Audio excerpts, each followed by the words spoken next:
We are grateful to Martin and Ms. Hastings, Mr. Tom White, for providing a briefing on the factual situation on the ground in the, what I would call, the killing zone of Gaza.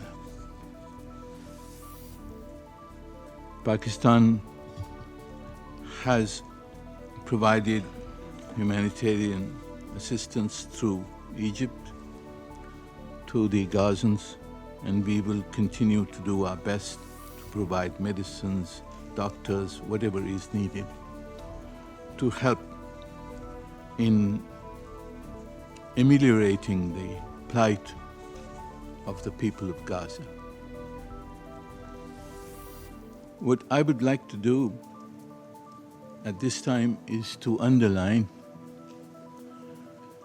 that if humanitarianism is the primary concern for all of us, for the international community and for the United Nations,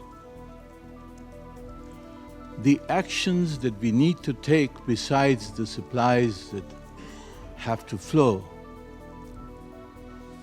the actions we need to take have already been approved by the United Nations General Assembly. And what is there for us is to implement that resolution of the General Assembly adopted with 121 votes. This is the obligation of the Secretary General. This is the obligation of all elements of the United Nations to seek an immediate ceasefire, to seek a continuation of sustained supplies for the besieged Gazans, and to prevent a further displacement of the people of Gaza. Everything else is special pleading. When my friend from Canada, I don't want to pick on Canada again, but I'm afraid, having heard him again this morning, I must say I am amazed that a humanitarian Canada can once again put forward the kind of arguments he did about the need to release the hostages, but not the 9,000 Palestinians or 90,000 Palestinians that have been arbitrarily arrested and kept in Israeli prisons. Talk about that too.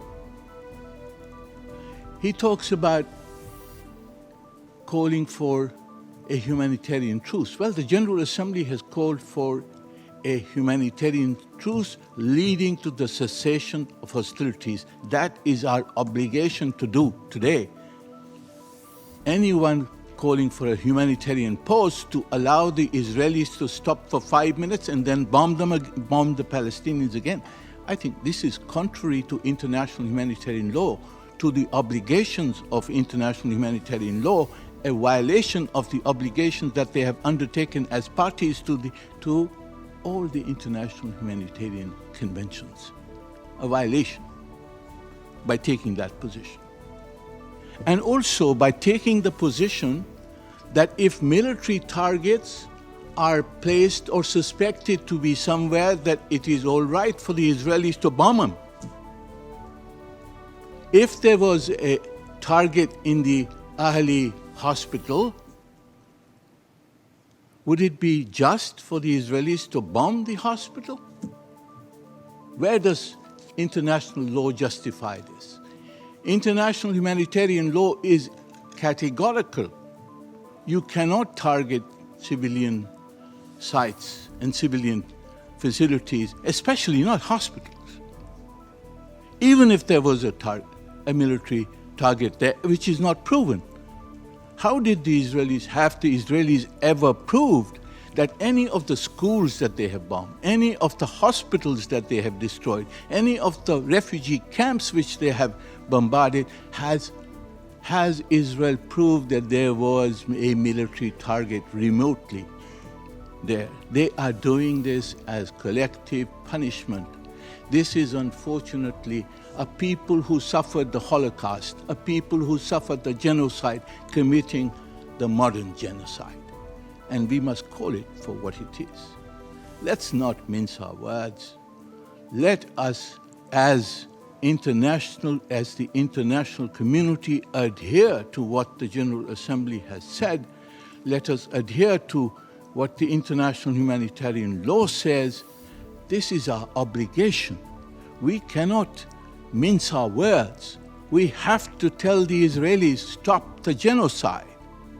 This is what we expect from the Secretary General. This is what we expect from you, Martin. This is what we expect from all those who are leading the United Nations, all those who are speaking for the conscience of the international community.